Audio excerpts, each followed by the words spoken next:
Welcome to Brain Bites, your quick dose of science and strategies for an unshakable brain. I'm your host, Dr. Kylie, and in the next few minutes, you'll get a sharp insight to feed your brain on this lovely Thanksgiving day.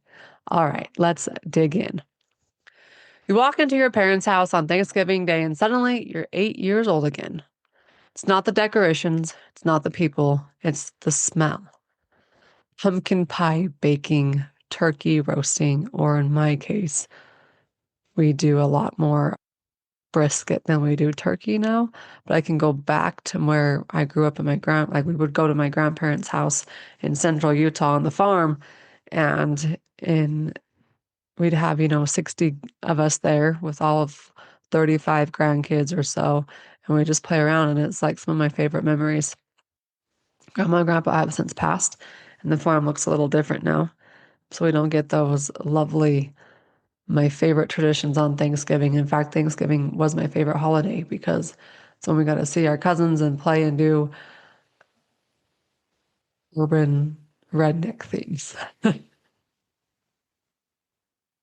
However, when it comes to why Grandma's kitchen lives in your brain, it's because of these memories and the smells.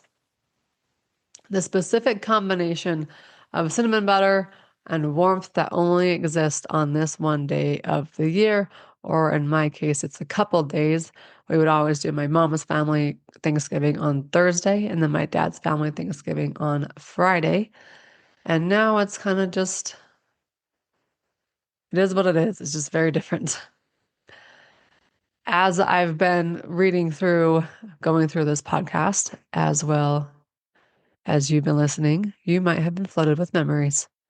Your grandma's laugh, the feel of the couch you used to sit on, those couches that had flowers all over them, the way the light came through the kitchen window. What does a smell do to that? Here's what's happening inside your brain, in case you ever wanted to know. Your sense of smell is the only sense with a direct line to your emotional and memory centers. When you smell something, the scent molecules travel through your nose to the olfactory bulb, which sits right at the base of your brain. From there, the signal goes directly to two key places: the amygdala, your emotional center, and the hippocampus, your memory center. No other sense works this way. When you see something, hear something, taste something, or touch something, that information has to route through the thalamus first, your brain's first relay station. It gets processed, filtered, organized. But smell? Smell bypasses all of that and goes straight to the source.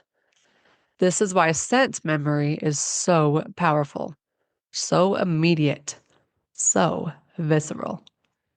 You don't think, oh, that smells like Thanksgiving at Grandma's house.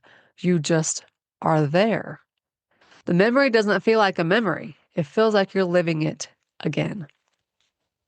Scientists call this the Proust effect, named after French writer Marcel Proust, who famously wrote about the smell of a Madeleine cookie dipped in tea transported him back to his childhood. But it's not just poetic, it's neuroscience. The brain encodes scent memories differently than any other type of memory. They're more emotional, more detailed, and more resistant to fading over time. Think about it. You might forget what someone said to you last week. You might forget what you wore to an event 5 years ago. But the smell of your grandmother's perfume, the smell of fresh cut grass from summer growing up as a kid, the smell of the hospital when your child was born, those smells don't fade. Here's why this matters. Scent is one of the most powerful tools you have for an emotional regulation and a memory anchoring. Think back to those smells in the Thanksgiving Day kitchen. And when you think about the smells, what type of memories does it bring up? If you're stressed, anxious, or overwhelmed, not if, when, a familiar scent can immediately calm your nervous system because it's directly connected to your emotional brain. There's a little anxious and overwhelmed hack. Pull out a scent that can calm your nervous system. It's why lavender is used for relaxation, why people burn candles that remind them of home, and why certain smells make you feel safe. Your brain doesn't just remember scents, it feels them. On this Thanksgiving Day, pay attention to the smells, not just passively, actively. Notice them, breathe them in, let them register.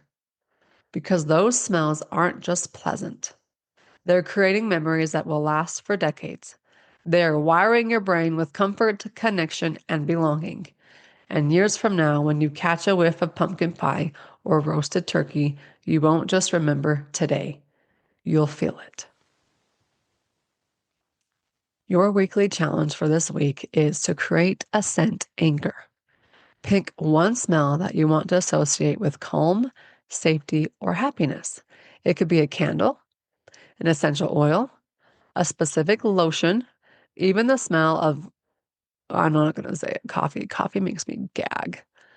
Or fresh laundry.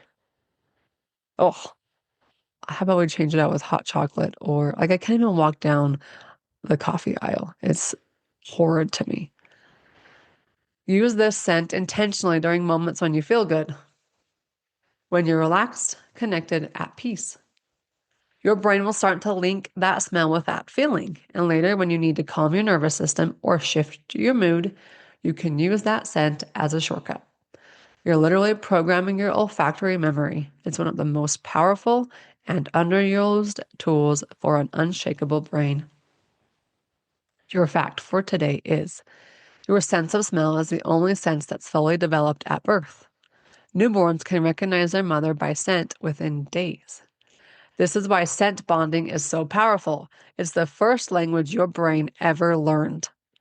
Scent isn't just memory, it's survival, connection, and love, all wired into your most primitive brain structures. I'm Dr. Kylie. Have a great Thanksgiving. And if you have normal labs or want to look at how your labs impact your brain health, go grab my book on Amazon, Unshakeable Brain, and you can be the best person to read your own labs. I'm Dr. Kylie. Until next time.